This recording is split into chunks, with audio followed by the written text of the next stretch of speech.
Today, those degenerates are waiting for you again, just to mock you as usual, say a couple of their idiotic offensive jokes aimed at you, give you a slap, and feel like heroes about it. You understand that you need to stand up for yourself, and each time you resolve within yourself, tomorrow, I will definitely fight back. However, when that moment comes, fear inside you literally paralyzes your body and mind, and you don't dare to do what you firmly decided to do the night before. When you return home, you feel simply awful. And the only advice your close ones give you is an utterly useless phrase, like "don't be afraid of them, what are you afraid of?" Thus, you are left alone with your problem. You decide again that tomorrow everything will be different. And this repeats, again and again, day after day. But today, I'll tell you something that family psychologists, with their idiotic advice, won't tell you. You will understand the mechanisms of generation and control of fear. This does not mean that you can get rid of it at the snap of your fingers, but by understanding the very essence of fear and working on yourself daily, I am sure that after a while you will be able to do what you could not do before.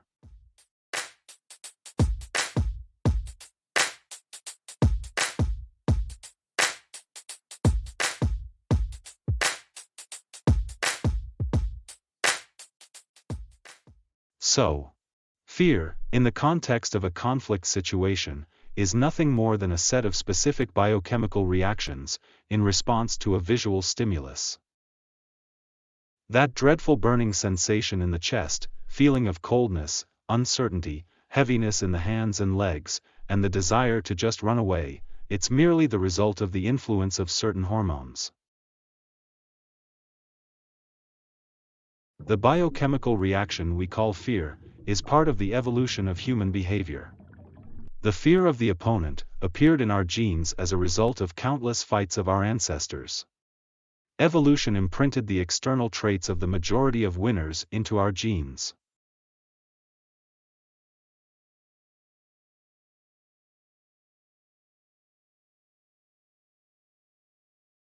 In a conflict situation, our subconscious evaluates our chances of victory by comparing, through visual perception, our opponent with the data encoded in our DNA. In other words, it tries to determine how many characteristics of the majority of winners our opponent possesses. In case such characteristics are identified, a specific set and quantity of hormones are released into our blood, which give us the unpleasant sensations we call fear. Thus, the feeling of fear arises in us subconsciously, and we cannot decide whether we should feel fear or not. We can imagine that there is an autopilot inside us, which by triggering biochemical reactions, tries to influence our behavior. This autopilot operates based on the instructions encoded in our DNA, which were shaped by evolution. But sometimes in life, there are situations when it's necessary to take the wheel ourselves, or take the situation under our conscious control. When we no longer want to just go on autopilot. However, unlike an automobile autopilot, it's not so easy to turn off our autopilot. Yet, why should we disable it? After all, fear prevents us from engaging in a confrontation with a stronger opponent, which means we can say that fear saves us.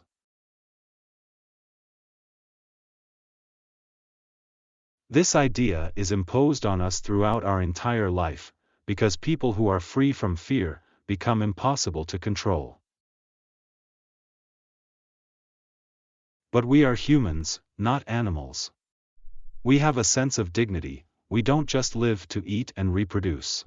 Due to this terrible feeling, many good people endure the abuse of scumbags, suffer from deep depression, and in some cases, even commit suicide.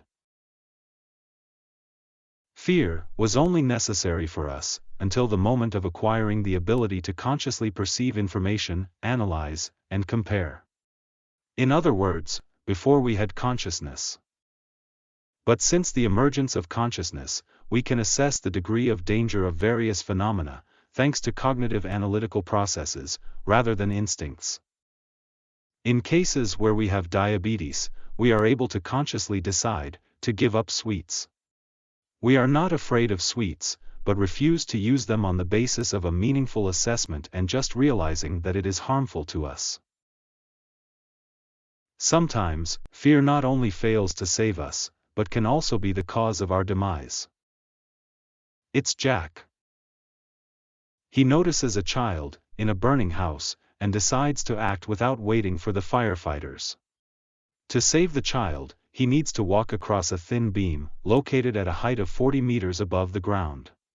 The action itself is simple, and if the beam was on the ground, then it would not be difficult for our hero to walk along it. However, Jack is afraid of heights. When he stands on a beam at a height of 40 meters, his autopilot releases a set of hormones, which we agreed to call fear. As a result, he feels intense excitement, his coordination is disturbed, his head begins to spin. Unable to cope with his fear, he stumbles and falls. If Jack could turn off his autopilot and as a result not feel fear, then with a high probability, he would save the child and the happy mother of the child would thank him for his heroism. But back to overcoming the fear of fighting. How to deal with it? Is it possible to overcome this terrible biochemical mechanism? The first thing to do is to understand that the fear of a fight is just an illusion from the distant past. This fear is not real. These are two guys, Harry and Thomas. If they have to fight each other, who do you think will win? I'm sure most of you will decide that Harry is the most likely winner in this fight. It's amazing how your subconscious has just worked. You decided that because Gary is taller and bigger than Thomas.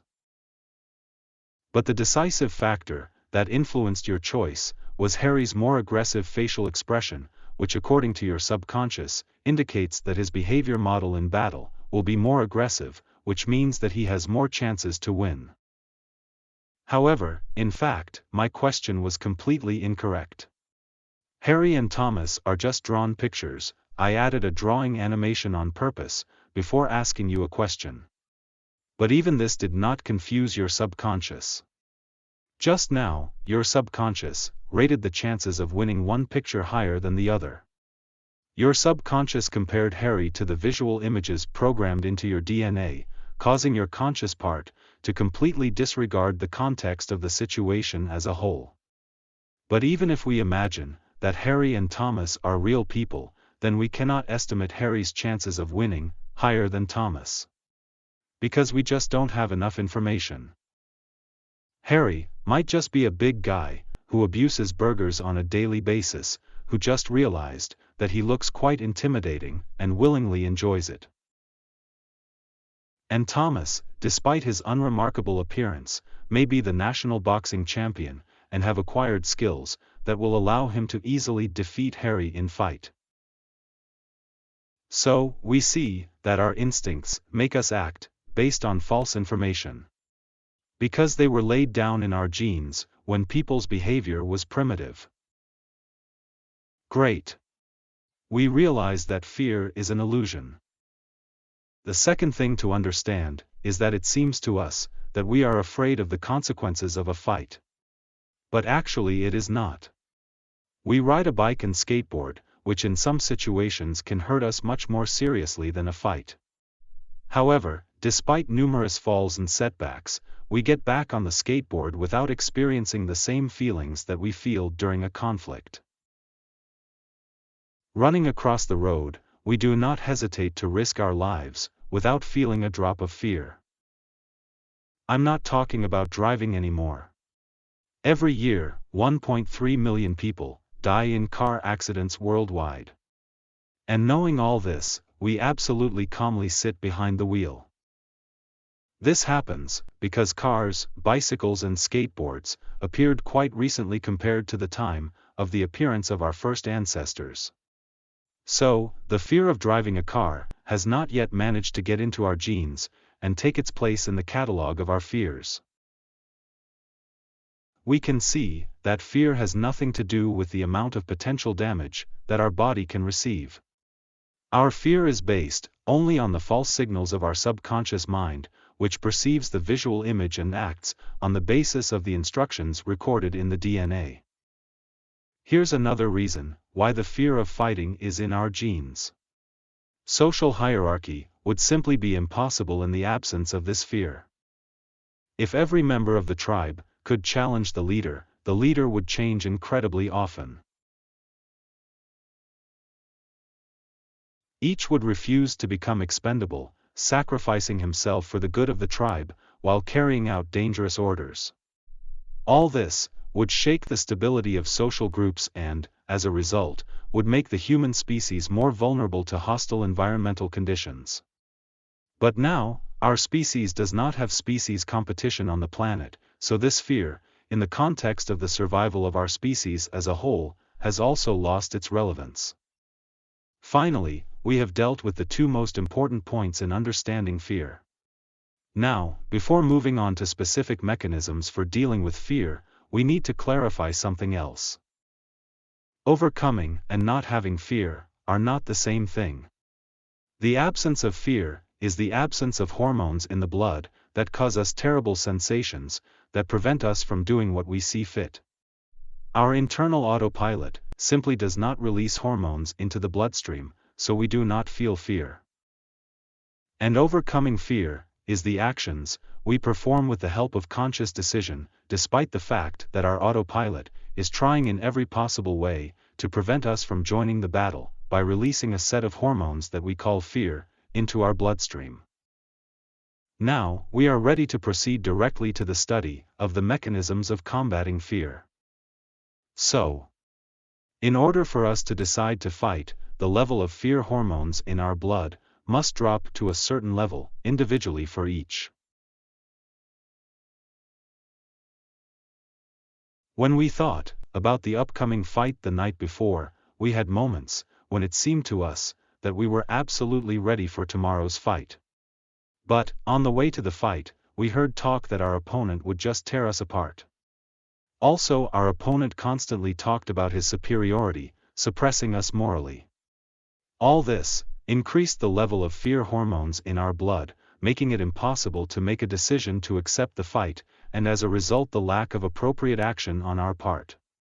Thus, the time spent in the presence of a hostile visual image raises the level of fear hormones in our blood to a level where our consciousness is not able to overcome this unbearable state, which we call fear. Now let's imagine that at the very moment when we feel absolute decisiveness, in order to make a decision and deliver the first blow, we just need to press a button to instantly be in the fight that has already begun. Such a decision will be much easier for us to make. And even if we were already in the place where we have to fight, and we felt unbearable fear, but we only needed to press a button to enter the battle, then with a high probability, we would have coped with it. From this we can conclude that decision-making is incredibly influenced by the simplicity of the actions that are required of us to enter the fight, and the minimum preparation time for this action. Since any preparation is extra seconds playing in favor of the formation of fear. Our hero, let's call him Jacob, just needs to act at the moment when the level of fear hormones allows him to do it. To act immediately, without thinking about anything.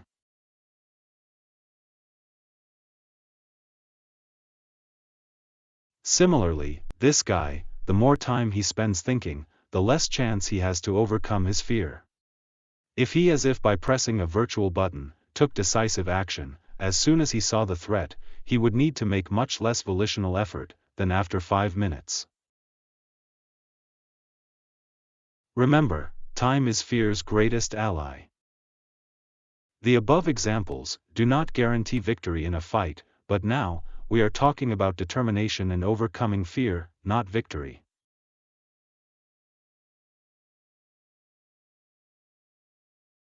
The next mechanism for dealing with fear is adaptation.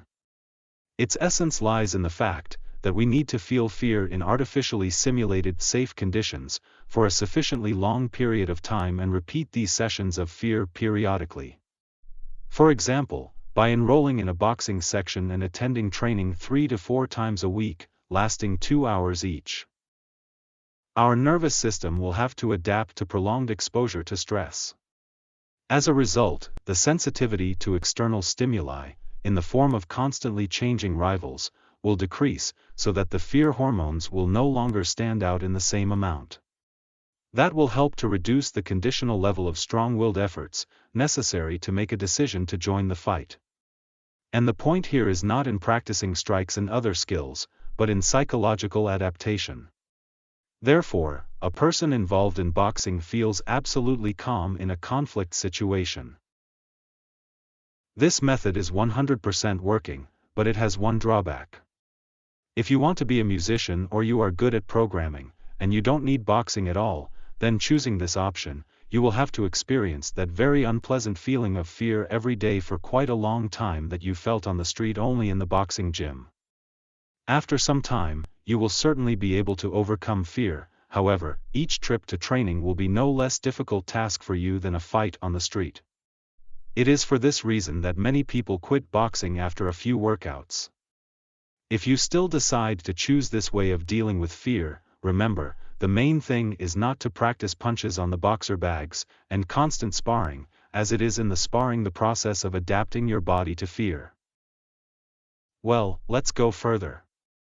Now we will begin to study the next way to deal with fear. We will conditionally call it, no way out. We are arranged in such a way that when we have the opportunity to avoid a fight with a visually stronger opponent, even if sacrificing our own interests, our subconscious by activating the appropriate biochemical reactions, motivates our consciousness to make just such a decision. But when we find ourselves in a situation where we need to either accept a fight or die, completely different biochemical mechanisms are launched in us, aimed primarily at survival.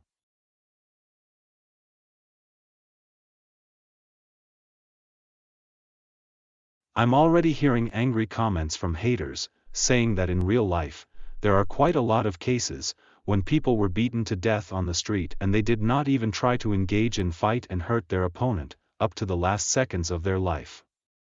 In such situations, hope plays a destructive role. These people at the time of the beating did not fully realize that in a few minutes they would simply be gone. Their children will be left orphans, and their elderly parents will be forced to take care of themselves. As a result of an erroneous assessment of the level of danger, the aggression activation mechanism was falsely replaced by the fear activation mechanism. In this case, an erroneous conscious assessment of the situation is the cause of the launch of false subconscious reactions. Of course, there are people who, even realizing the danger of the situation for life, instead of showing aggression, simply freeze in fear, but this is more the exception than the rule. In most cases, the subconscious mind will trigger the appropriate biochemical reactions that will push our conscious mind to decide to enter the fight. Thus, we can conclude that a potentially life-threatening conflict situation, and the absence of an alternative solution, contribute to the suppression of fear, and stimulate the launch of the biochemical mechanism of aggression.